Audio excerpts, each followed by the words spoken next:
Bowflex Max Trainer M8 assembly video. In this video, we'll show you how to install the Max Trainer M8 fitness machine. Before you begin assembly, please make sure to read the assembly manual thoroughly, as it contains important safety warnings and assembly tips. Please note that there are some steps in the assembly process that might require two people to help with the assembly. Some components of the machine can be heavy or unwieldy. Please use a second person when doing assembly involving these parts. Begin by selecting an area where you are going to set up and operate your elliptical machine. For safe operation, the machine must be located on a hard, level surface. Please allow a minimum workout area of 78.5 inches and 97 inches as shown. Be sure that the workout space you choose has adequate height clearance, taking into consideration the height of the user and the maximum incline of the fitness machine. Start the assembly by checking the parts list. There are two boxes included with your assembly. Box 1 contains the following parts. Box 2 contains the following parts. Check the assembly for the following hardware. Please note that a right R and left L decal have been applied to some parts to assist with assembly. Select pieces of hardware have been provided as spares on the hardware card. Be aware that after proper assembly, there may be remaining hardware. The following tools are required for assembly. The following wrenches are included with your assembly: a number 2, 5mm, 6mm, and 8mm Allen wrench, as well as a 13mm double box wrench. Step 1. Rail assembly. For this step, you will require the following parts. You might require two people to help with the assembly process in this step. It is highly recommended that someone assist you with this step. Begin step 1 by attaching the rail assembly, part number 14, to the back side of the frame, part number 1. Slowly push the rail assembly towards the frame and match the top holes as shown. Next, using 4 Part A screws, 4 Part B washers, and 4 Part C washers, secure the rail assembly to the frame. Securely tighten each screw using your hand. Only hand tighten the hardware at this time. You will need to fully tighten the hardware at a later step. Finally, using the provided 13mm double box wrench, release the frame from the shipping plate by removing the hardware located on each side of the frame. Make sure to remove the hardware on both sides of the frame.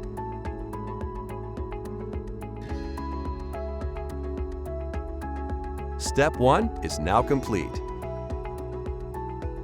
Step 2. Attaching the levelers.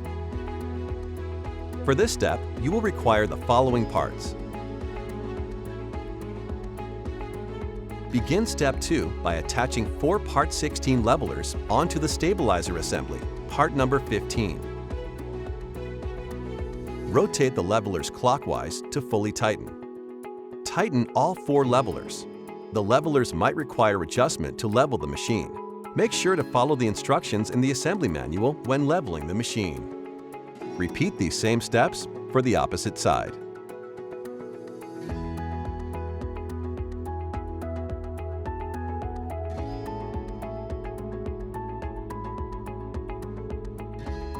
Step 2 is now complete. Step 3. Stabilizer assembly. For this step, you will require the following parts. You might require two people to help with the assembly process in this step. It is highly recommended that someone assist you with this step. Begin step 3 by carefully lifting the frame assembly from the shipping plate. Place the shipping plate aside and place the frame on top of the stabilizer assembly, part number 15. Matching the frame holes to the top holes of the stabilizer assembly, secure the stabilizer by hand tightening 4 Part D screws and 4 Part E washers.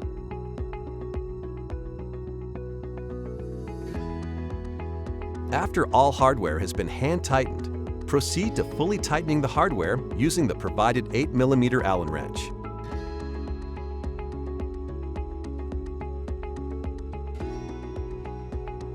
Repeat these same steps for the opposite side. Next, proceed by fully tightening all hardware from previous steps. You will require the provided 6mm Allen wrench to fully tighten the 4 Part A screws that were previously used on Step 1. Step 3 is now complete. Step 4. Attaching the stabilizer shroud. For this step, you will require the following parts. Begin Step 4 by placing the left and right stabilizer shrouds at the bottom near the front of the frame assembly. Part number 11 is the left stabilizer shroud, and part number 12 is the right stabilizer shroud. A right R and left L decal have been applied to the parts to assist with assembly. Snap both stabilizer shrouds into place as shown. Repeat these same steps for the opposite side.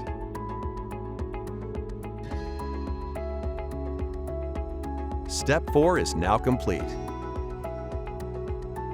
Step 5. Attaching the rear shroud. For this step, you will require the following parts. Begin Step 5 by attaching the rear shroud, part number 2, onto the frame assembly. To attach the rear shroud, place the inside hook of the rear shroud on the frame assembly and then pivot it up into place.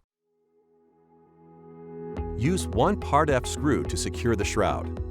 Place the screw on the top hole as shown and tighten the screw using a Phillips screwdriver.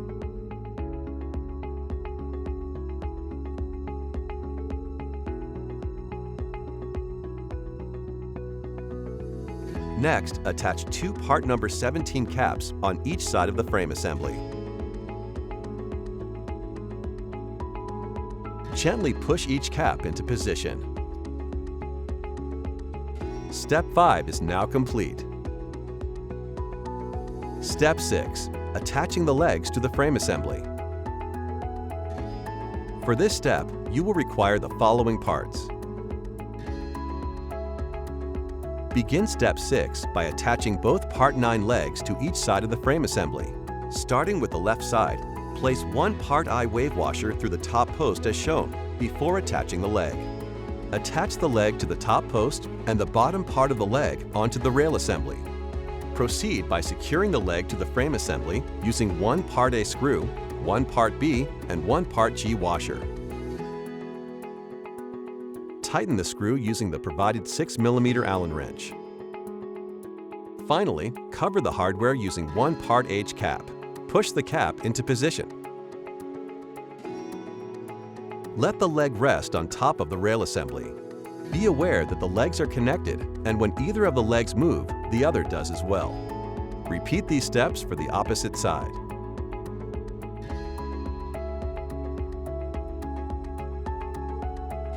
Step 6 is now complete. Step 7. Attaching the pedals. For this step, you will require the following parts. Begin Step 7 by placing 2 foot pedals, part number 10, onto the frame assembly. Starting with the left side, insert the tube ends of the pedal onto the leg assembly. Be careful to avoid fingers or hands being caught or pinched. Secure the pedal by using 2 Part J screws with 2 Part L washers on one side and 2 Part L washers and 2 Part K lock nuts on the other side. Fully tighten the lock nuts using the provided 13mm double box wrench tool. Tighten the screw using the provided 6mm Allen wrench.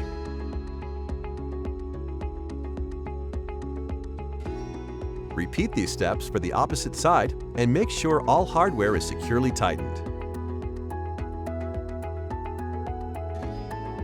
Step 7 is now complete. Step 8. Attaching the foot pads and the foot pad inserts. For this step, you will require the following parts. Begin Step 8 by placing 2 Part 5 foot pads onto the pedals. Starting with the left side, attach the foot pad using 4 Part M screws. Insert the screws through the foot pad and through the pedal. Fully tighten all screws using the provided 5mm Allen wrench.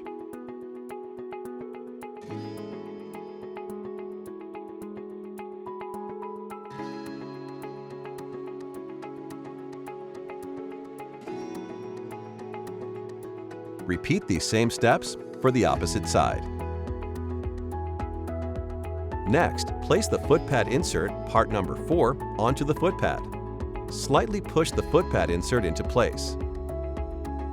Finally, attach part number 3, the front foot pad insert, into the foot pad insert, part number 4, as shown. Gently clip the front foot pad insert into place. Repeat these steps for the opposite side. Step 8 is now complete. Step 9. Attaching the console assembly and the media capture bar. For this step, you will require the following parts. Begin Step 9 by cutting the shipping zip tie that secures the cables inside the top frame assembly. Use scissors to cut the zip tie. Do not let the cables drop into the frame assembly, and take care not to cut or crimp the console cables. Next, place the console assembly, part number 7, on top of the frame assembly and connect the console assembly cables with the frame assembly cables. Slowly insert the console assembly into the frame assembly without crimping the cables. Secure the console assembly using 4 part N screws, 4 part O and part P washers.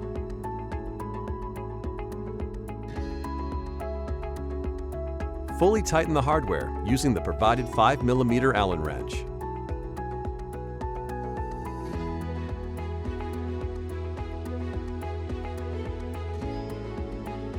Repeat these steps for the opposite side. After all hardware is secure, proceed by attaching the media capture, part number 20, onto the console assembly. Simply push the media capture bar into place as shown. Step 9 is now complete. Step 10. Attaching the upper handlebars. For this step, you will require the following parts. You might require 2 people to help with the assembly process in this step. It is highly recommended that someone assist you with this step. Begin Step 10 by placing the left dynamic handlebar, part number 8, and the right dynamic handlebar, part number 13, on each side of the frame assembly. A right R and left L decal has been applied to the parts to assist with assembly. Be aware that the pedals and upper handlebars are connected, and when either of these parts move, the other does as well. Starting with the left side, secure the dynamic handlebar using 3 part Q screws and 3 part R lock washers.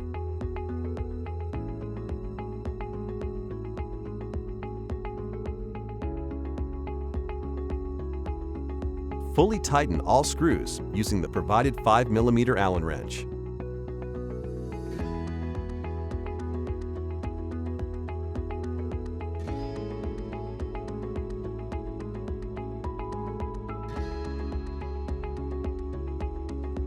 Next, repeat these steps on the opposite side and attach the right dynamic handlebar, part number 13, onto the frame assembly.